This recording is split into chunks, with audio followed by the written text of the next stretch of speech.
नमस्कार। BA third year की class आज हम पढ़ेंगे।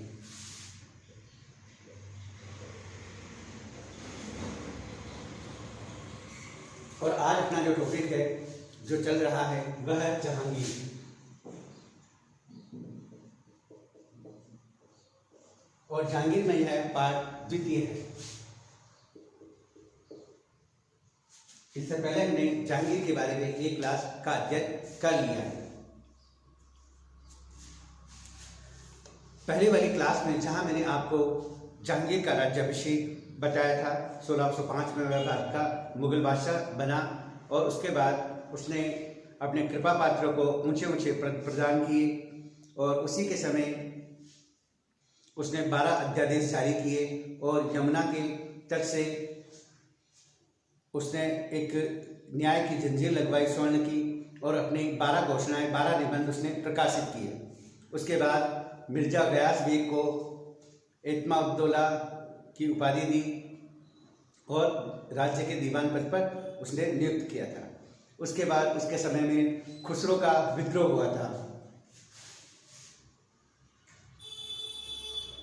खुसरो का विद्रोह हुआ था। इस विद्रोह में जहांगीर ने सफलतापूर्वक इस विद्रोह को दबा दिया। इसके बाद जहांगीर के समय में विद्रोह का एक सिलसिला प्रारंभ हो गया। इस विद्रोह के सिलसिले से फारस के शाह ने कांधार पर आक्रमण करने की योजना बनाई। तो अगली है कंधार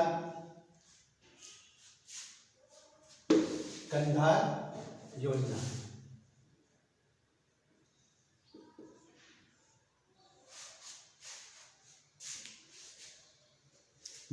मध्यकालीन युग में सैनिक और व्यापारिक दोनों ही दृष्टिकोण से महत्वपूर्ण होने के कारण कंधार प्रचुर काल तक भारत और फारस के मध्य वैमनस्य और कलह का कारण रहा।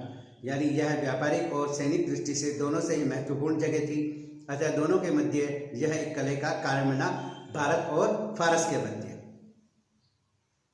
यह भारत का सिंह द्वार था। विदेशी आक्रमणकारी, चाहे वह फारस के हों अथवा मध्य एशिया के, इसी को अपने आक्रमण क्षेत्र का आधार मानकर अग्रसर होते थे। यानी भारत में जो बाहरी आक्रांता थे वह भारत का सिंह द्वार उसे मानते थे और यहीं से आक्रांता अंदर आते थे और यहीं अपना केंद्र बनाकर अंदर तक पहुंच जाते थे।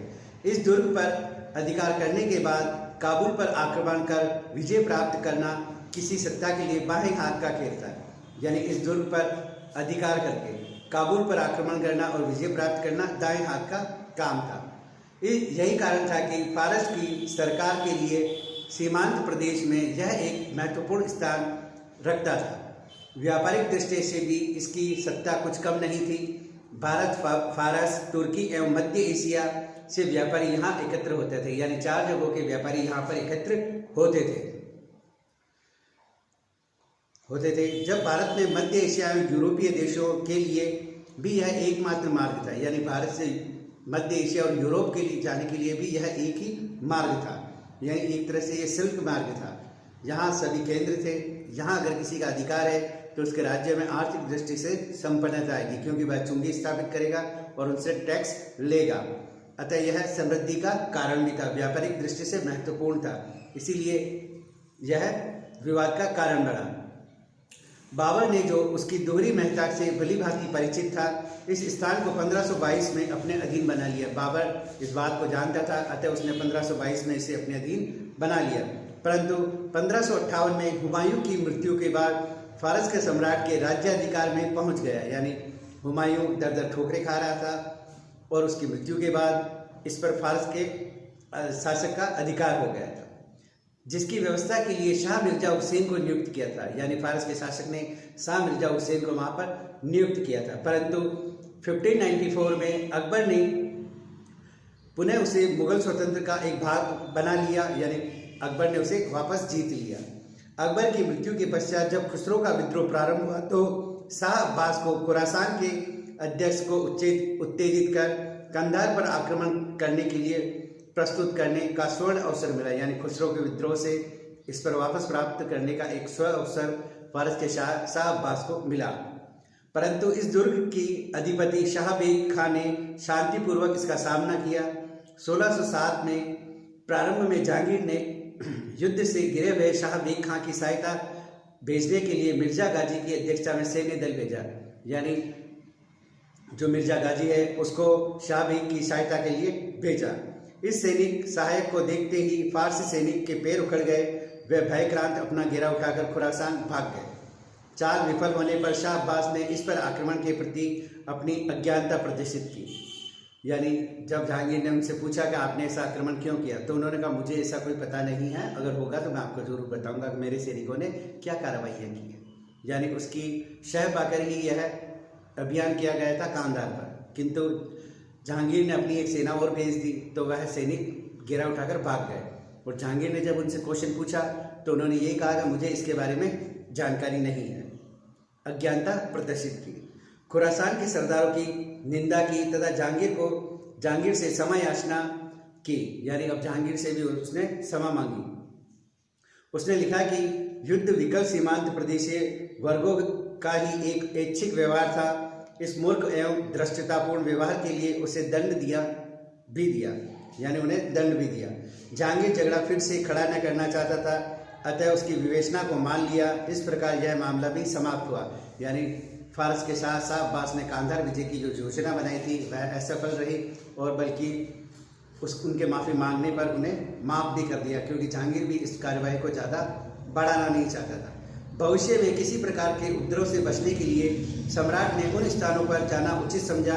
लाहौर से 27 मार्च 1607 को प्रस्थान कर वह 4 जून को काबुल पहुंच गया। काबुल में जो चुंगी का कर लगाया जाता था उसे हटा दिया।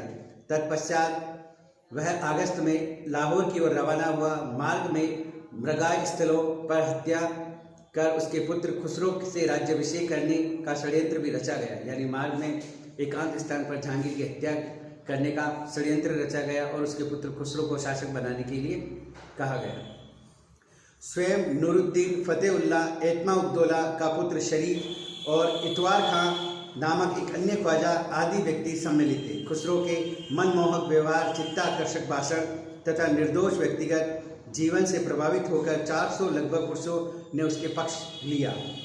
इतने अधिक संख्या को विश्वास पात्र बना लेने के पश्चात षड्यंत्र छिपाना असंभव था। यानी इतने लोगों को अपने षड्यंत्र में शामिल करने के बाद वह षड्यंत्र अगर छिप जाए ये कोई विशेष बात नहीं थी, क्योंकि षड्यंत्र खुलना ही था। अतः अंत में रहस्य का भांडाफोड़ हो गया। संदेह प्राप्त खुर्रम ने इस बात का पिता जहांगीर को छोड़ दिया, परंतु विषय में छानबीन की गई और इतवार खां के कई पत्र पकड़े गए। इन षड्यंत्र में एक मिर्जा अहमद उज्बेक को भी अभयदान का लोभ दिया गया, तो उसने संपूर्ण षड्यंत्र का पता लग गया। सम्राट ने साधारण पुरुषों को समाधान कर दिया तथा नूरुद्दीन शरीफ बेदाग तुर्कमान को मृत्युदंड दिया गया। खुसरो को अंधा कर दिया गया, यानी गरम गरम सलीबें उसकी आंखों में डाल दी गई, परंतु उसकी दृष्टि ही सदैव के लिए न रही। थोड़े विश्राम के पश्चात जहांगीर 1 मार्च 1608 ईस्वी को आगरा लौट आया। खुसरो को आगरे के किले में बंद रखा गया। करुणाद्वैत होकर सम्राट ने अपने चिकित्सक को खुसरो की दृष्टि दान के लिए व्यवस्था का आदेश दिया। केवल एक नेत्र की दृष्टि प्राप्त कर सका, यानी एक आंख की दृष्टि वह वापस प्राप्त कर सका। यानी गरम गरम सलीबें उसकी आंखों में डाल दी गई थी, क्योंकि उसने पिता के विरुद्ध षड्यंत्र रचा था दूसरी बार। इस प्रकार यह कांधार का और खुसरो का वापस विद्रोह था, वह समाप्त हुआ। अगला है नूरजहां, जो इस लेसन का सबसे इंपॉर्टेंट चैप्टर है। नूरजहां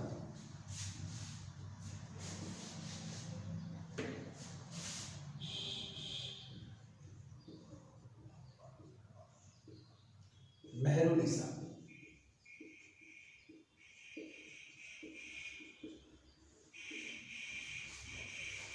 मेहरुनिसा उसका पहले नाम था। नूरजहां उपाधि दी थी जहांगीर ने। नूरजहां यानी संसार की ज्योति। और नूरजहां से जहांगीर ने निकाह कर लिया था। नूरजहां का निकाह पहले हो चुका था, किंतु उसके पति को के एक्सपायर होने के बाद, मृत्यु होने के बाद नूरजहां से निकाह जहांगीर ने कर लिया और नूरजहां को अपनी शासन सत्ता चलाने के लिए आगे कर दिया और स्वयं एक प्याला शराब और थोड़े से गोश्त के पर बना रहा। और नूरजहां उस समय जहांगीर के समय स्वयं शासक की भांति कार्य करने लगे। मई 1611 में जहांगीर ने मेहरुनिसा नामक विधवा से विवाह किया और उसे नूर महल की उपाधि दी, जो बाद में नूर जहां में परिवर्तित कर दी गई। पहले नूर महल यानी महल की ज्योति, पर वो उपाधि कम लगी, फिर उसे नूर जहां संसार की ज्योति उपाधि दे दी। नूर जहां धीरे धीरे सम्राट और साम्राज्य शासन संबंधी मामलों पर असीम प्रभाव डालने लगी। वह मिर्जा गियास बेग नामक एक फारसी की पुत्री थी, जो कि अकबर की सेवा में उपस्थित हुआ था। यानी मिर्जा गयास बेग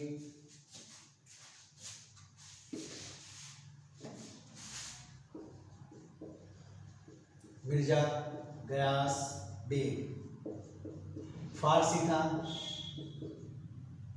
फारस से आया था और अकबर के समय उन्होंने अकबर की सेवा में उपस्थित हुआ, जहां अकबर ने उन्हें नौकरी पर रखा था। गयास बेग उपस्थित हुआ, उसे एतमा उद्दौला की उपाधि दी गई। उसे एतमा उद्दौला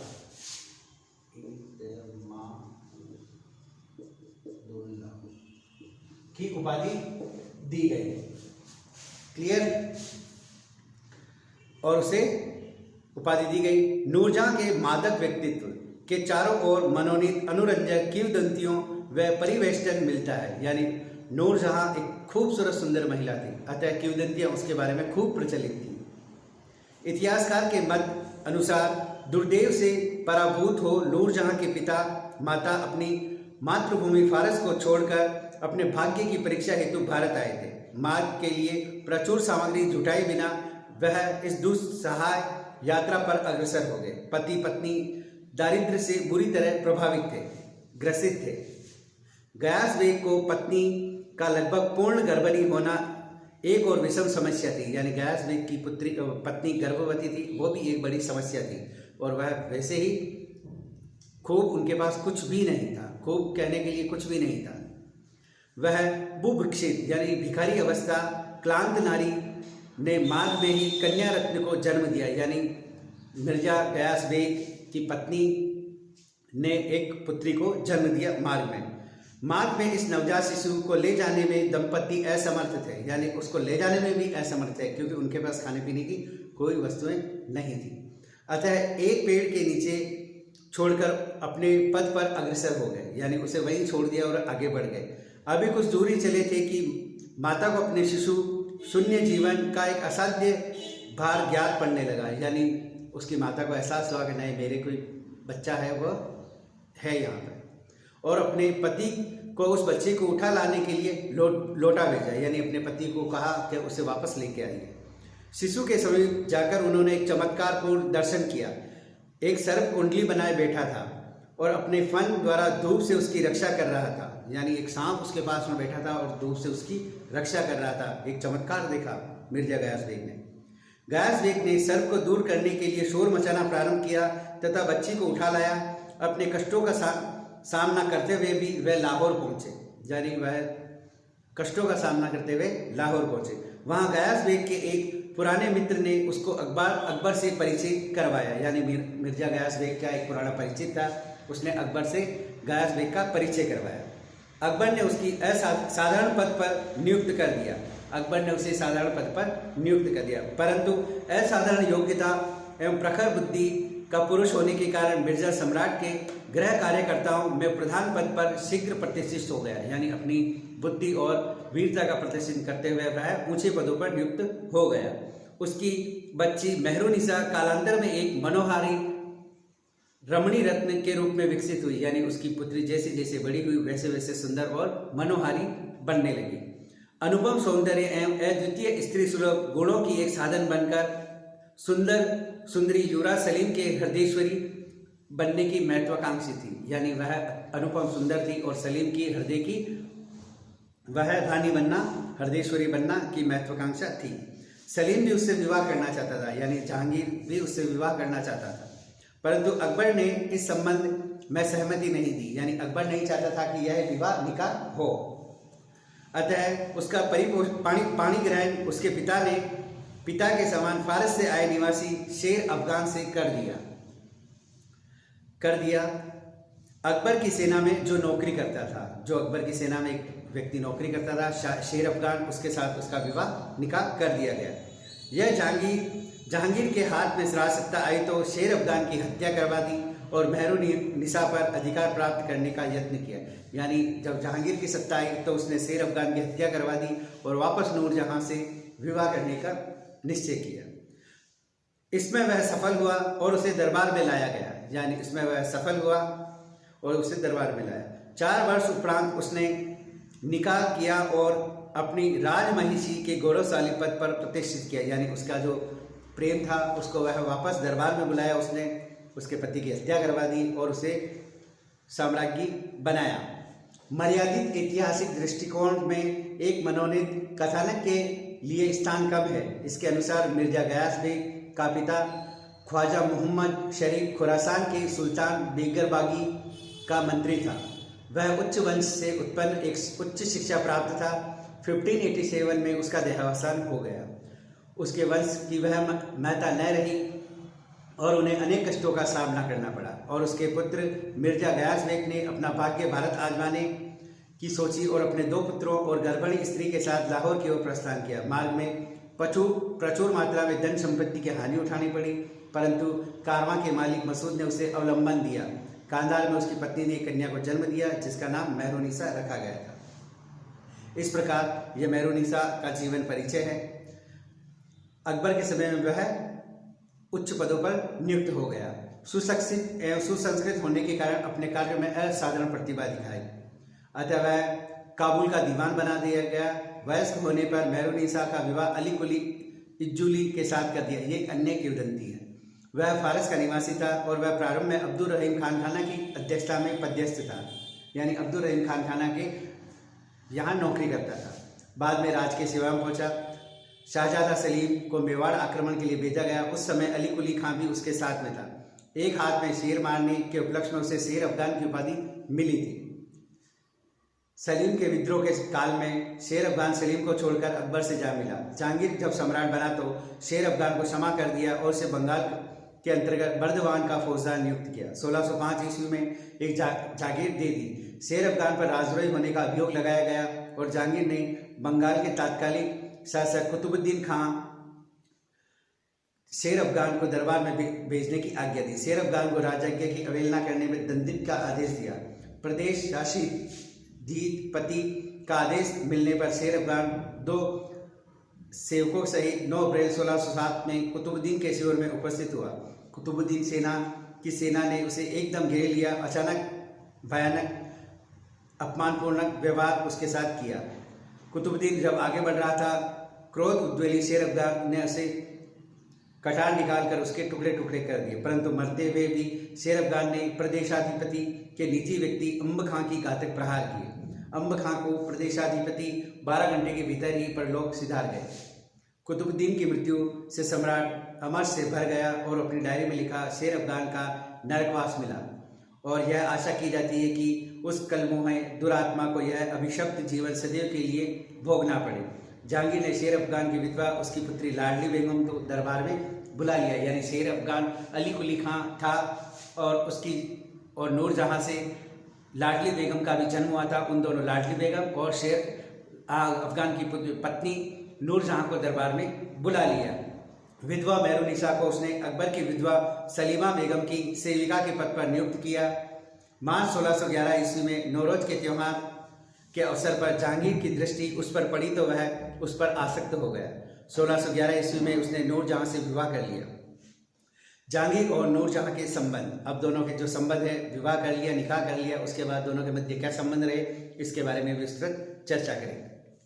शेर अफगान की मृत्यु एवं इस विचित्र रमणी के साथ सम्राट के निकाह के विषय में अनेक विवादास्पद धारणाएं पाई जाती है। इन घटनाओं की आधारभूत परिस्थितियों तथा जहांगीर के व्यक्तिगत दायित्व के विषय में इतिहासकारों के भी मतभेद है। बेनी प्रसाद का मत है कि शाहजादा सलीम ने मेहरुन्निसा को कभी नहीं देखा। अकबर ने कभी उस विवाह संबंध को निषेध नहीं किया। न ही जहांगीर ने शेर अफगान का वध में कोई हाथ है। तदनुसार जहांगीर ने मेहरुन्निसा को मार्च 1611 में प्रथम बार देखा और इस बात का समर्थन करने के लिए जहांगीर के इस प्रसिद्ध इतिहासज्ञ निम्न प्रमाण पत्र प्रस्तुत किए। यानी बेनी प्रसाद ने ये कहा कि न तो नूरजहां से उसने विवाह का कोई प्रस्ताव दिया, न ही अकबर ने निषेध किया, न ही उसने शेर अफगान की मृत्यु करवाई। उसके लिए उन्होंने प्रमाण भी दिए। तात्कालिक किसी भी फारसी ग्रंथ में जहांगीर के शहजादा काल में मेहरुन्निसा के साथ विवाह करने की इच्छुक होने अथवा अकबर के निषेध किए जाने का कई संकेत नहीं मिला।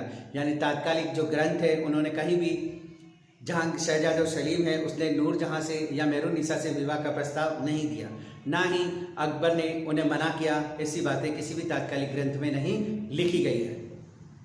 तात्कालिक यूरोपियन यात्रियों अथवा धर्म प्रचारकों ने भी इस परंपरा इन कथानकों का कुछ उल्लेख नहीं किया।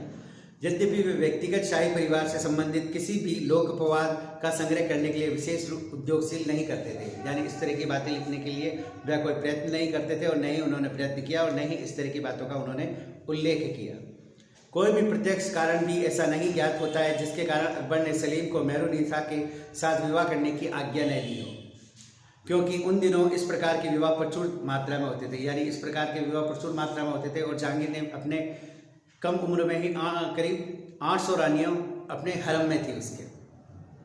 यदि अकबर ने ऐसा किया तो शेर अफगान का शहजादा सलीम के निजी कर्मचारियों के साथ 1599 में नियुक्त कर अविवेकपूर्ण कार्य कभी न करता और सलीम शेर अफगान को अपना प्रतिस्पर्धी मानता तो उसे त्याग कर अकबर से जा मिलने के अपराध के लिए भी क्षमा न करता और न इतने ऊंचे पद पर नियुक्त ही करता। बंगाल जैसे समृद्धशाली प्रांत के द्रव्य साधनों एवं साम्राज्य में प्रभावशाली सत्ता के से मान सिंह वंचित रखने के लिए कुतुबुद्दीन को बंगाल का प्रदेशाधिपति नियुक्त किया। मान सिंह के स्थानांतरण के कुछ काल पूर्व सम्राट को अप्रसन्नता प्राप्त अजीज कोका के साथ भी व्यवहार दिखाया गया था। कुतुबुद्दीन को बंगाल का इसलिए गवर्नर बनाया नहीं गया था कि वह मेहरुन्निसा को सम्राट के पास भिजवाए। नूरजहां जैसी श्रेष्ठतम और चरित्र निष्ठा नारी यदि यह निश्चित रूप से जान पाती कि उससे पूर्व पति की हत्या जहांगीर के साथ हुई, जहांगीर ने करवाई, कदाचित वह उसके साथ विवाह करने पर सहमत नहीं होती। यानी नूरजहां जैसी उच्च चरित्रवान नारी को यह पता लगता कि मेरे पति अली कुली का शेर अफगान की हत्या जहांगीर ने करवाई तो वह कभी भी जहांगीर से निकाह की सहमति नहीं देती। शेर अफगान की मृत्यु के पश्चात उसकी विधवा को दरबार में लाया जाना स्वाभाविक सी बात थी, क्योंकि उसके पिता और भाई वही नियुक्त थे। यानी वह अपने भाई और पिता के पास ही आएगी, ये एक स्वाभाविक बात है। सलीमा बेगम की अनुचारिका के रूप में उसकी नियुक्ति भी कोई अपवादपूर्वक घटना नहीं थी। यानी अब वह सलीमा बेगम की अगर सेवा कर रही है तो ये भी कोई विशेष बात नहीं है, क्योंकि वह अपने पिता और भाई के पास आई और वहाँ वह सलीमा बेगम की तामीरदारी में लग गई। इसके विपरीत डॉक्टर ईश्वरी प्रसाद कामाती की शहजादा के काल में जहांगीर नूरजहां के प्रति आसक्त हो गया। उसके साथ विवाह करने के लिए उत्कंठित होना एक सहज सामान्य सी बात है और कदाचित शेर अफगान के वध में उसका प्रचुर हाथ था। अपने मत की पुष्टि के लिए उन्होंने तर्क दिए, यानी उन्होंने जो बेनी प्रसाद है उनकी बातों को विपरीत कहा, उनकी बात जो पक्ष में थी उन्होंने विपक्ष में कहा। सम्राट की निर्दोषता के विषय में डॉक्टर बेनी प्रसाद द्वारा दिए गए नकारात्मक ही हैं, अतः उत्तरकालीन भारतीय इतिहासज्ञों के यथार्थपूर्वक स्पष्टवाद के सन्मुख में निर्बल पड़ते हैं। ये इतिहासकार इस प्रकार के विषयों को अपने पूर्वकालीन राजनीतिज्ञों इतिहासज्ञों से कहीं अधिक सुगमता से अपने विचार प्रकट कर सकते थे। शेर अफगान के ऊपर राजद्रोह का कोई अभियोग न आरोपित था, केवल संदेह मात्र था और इन्हीं संदेह जनित राजद्रोही विचारों के लिए दंडित करने के लिए कुतुबुद्दीन को आदेश मिले थे। इसी आधार पर उसको बंदी बनाकर अकस्मात से किया गया और स्वयं संदेशपद था। जहांगीर ने अपने जीवन की न्यूनतम घटना का विशद वर्णन करने वाले व्यक्तियों में से था, परंतु उसने जिन परिस्थितियां वेश नूरजहां से विवाह किया था वह संकेत तक नहीं किया। यह संदेशपाद है। उसके विवाह के 3 साल पश्चात पहली बार उसने नूरजहां का उल्लेख किया। नूरजहां को दरबार में लाकर विधवा सलीमा बेगम की अनुचारिका बनाकर अंतःपुर में नियुक्त करना, जबकि उसके भाई एवं पिता दोनों राजधानी में थे और सहज ही उसकी देखभाल कर सकते थे। एक विचित्र सी बात है लगती है, राजद्रोह के अभियुक्त अन्य कर्मचारियों एवं सरदारों के संबंधियों के साथ ऐसा व्यवहार नहीं किया जाता था। भारत का वर्णन एवं भारतीय इतिहास के कुछ अंग नामक प्रसिद्ध ग्रंथ में तत्कालीन 10 लेखकों में डी लायट ने जहांगीर को शहजादा काल में नूरजहां के प्रति आसक्ति होने का उल्लेख किया है। यानी ये जो लेखक हैं डच लेखक लायट, उन्होंने भी इस बात की पुष्टि की है कि यह विवाह हुआ था। उल्लेख किया है शेर अफगान की मृत्यु साधनोपरांत नूरजहां से निकाह न कर जहांगीर शेर अफगान की मृत्यु कारक परिस्थितियों से जनसाधारण के विकल उत्कंठा को शांत करना चाहता था। इससे नूरजहां को भी अनावश्यक उत्तेजना न हो। इन सब तर्कों के आधार पर ईश्वरी प्रसाद की धारणा है कि यद्यपि सम्राट को शेर अफगान की मृत्यु के लिए निर्विवाद रूप से दोषी नहीं प्रमाणित किया जा सकता, किंतु जिन परिस्थितियां वश उसकी मृत्यु हुई उसे उसके पिता द्वारा इस संबंध में न करने से रोकना आदि असीम संदेहजनक आवश्यक है। इस संपूर्ण कथानक में दो विचारणीय विषय है। एक तो जहांगीर का शहजादा काल में मेहरुनिसा के साथ विवाह के लिए इच्छुक होना का विषय, दूसरा उसका शेर अफगान की मृत्यु में दायित्व। पहले विषय में बेनी प्रसाद की धारणा को यह स्पष्ट कारण नहीं दृष्टिगोचर होता कि उसके परिणाम स्वरूप अकबर ने सलीम और मेहरुनिसा के विवाह संबंध में निषेध प्रकट किया था।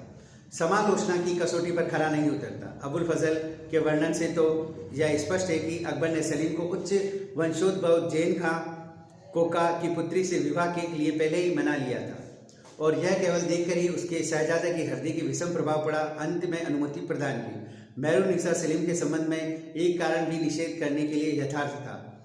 डी लायट के अनुसार शेर अफगान के साथ मेहरुनिसा की मंगनी पहले ही हो चुकी थी। उपयुक्त लेखकों के मतानुसार दोनों में प्रेम था, यानी शेर अफगान और मेहरुनिसा में दोनों में प्रेम था, और उनकी मंगनी सलीम के जो प्रस्ताव था उससे पहले ही हो चुकी थी। अकबर के जीवन काल में ही, जबकि वह कुमारी ही थी, जहांगीर उससे प्रेम करता था, पर उसका वाकदान तुर्की शेर अफगान के साथ पहले ही हो चुका था। उसके पिता ने उसके साथ विवाह करने की अनुमति न दी, यद्यपि प्रति उसकी प्रेम भावना पूर्ण रूप से कभी पुष्ट न हुई। इस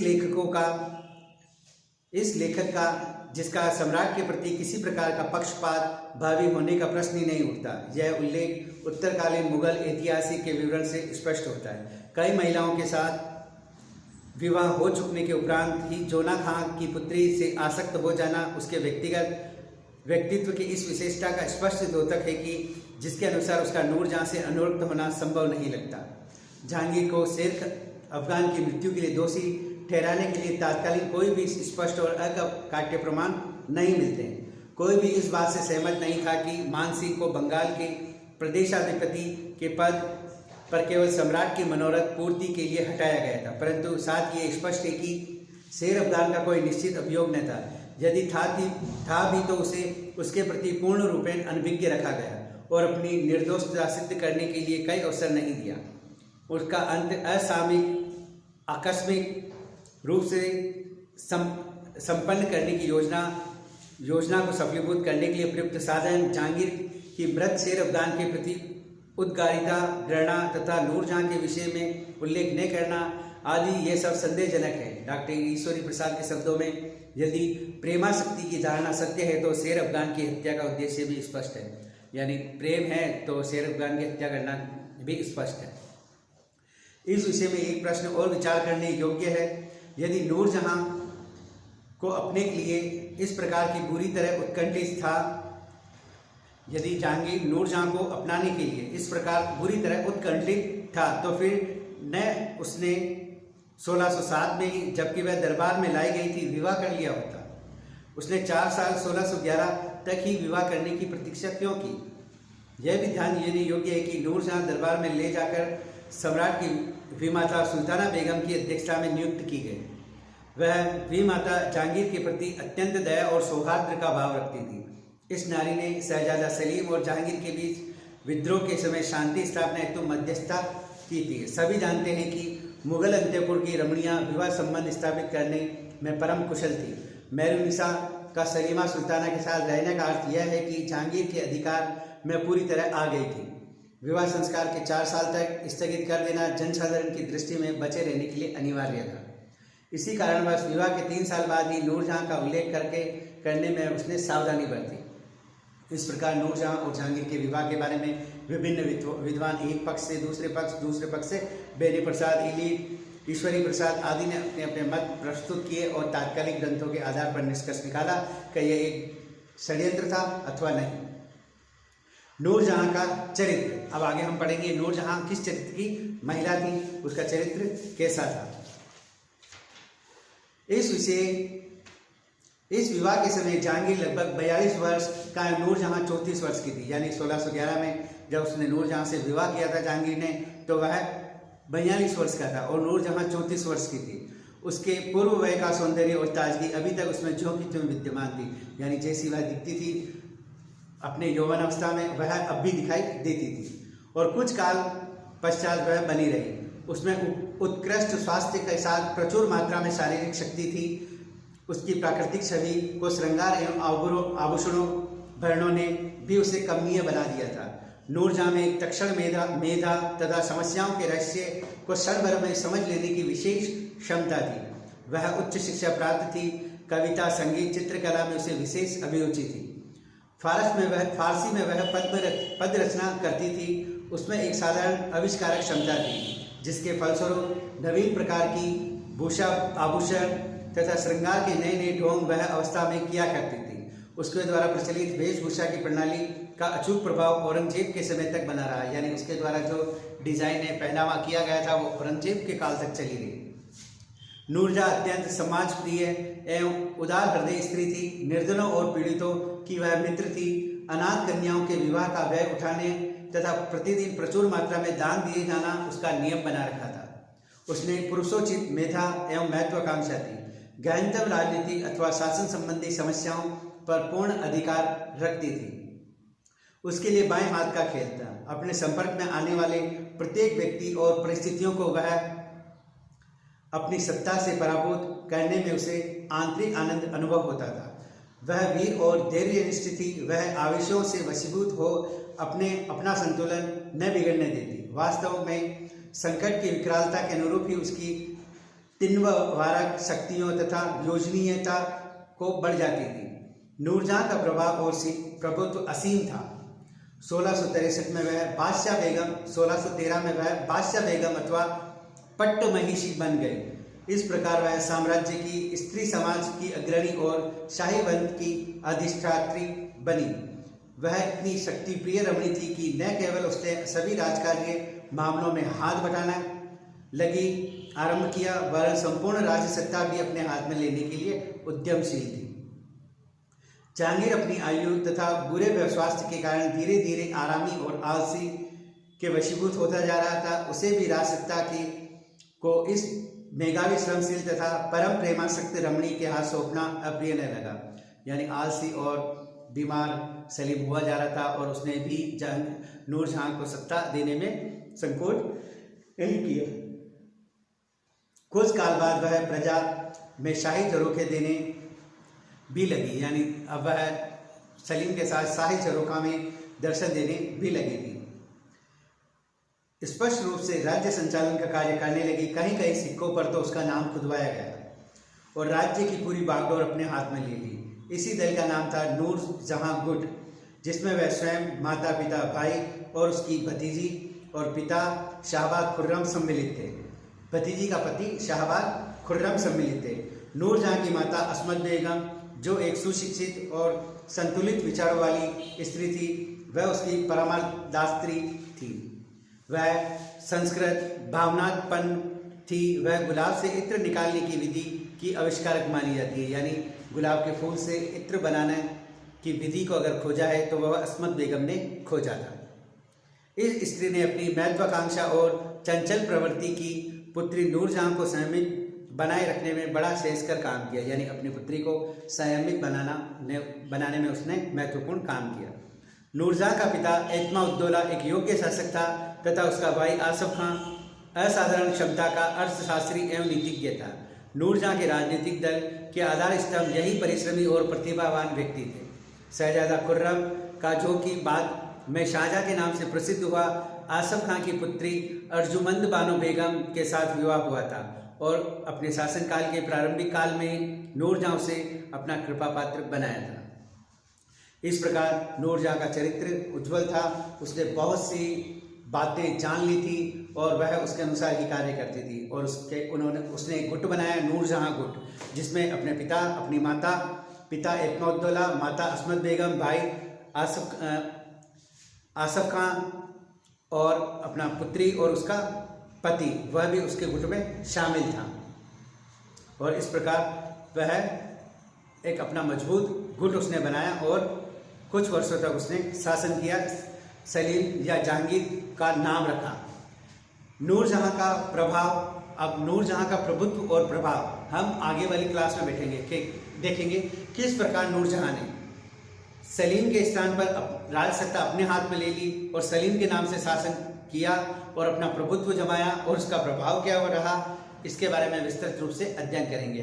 दूसरी बात, नूरजहां के भाई आसफ खान की पुत्री थी अर्जुमंद बानो बेगम, जो आगे चलकर मुमताज कहलाई और उसका जो निकाह हुआ था वो जहांगीर के पुत्र शाहजहां से हुआ था।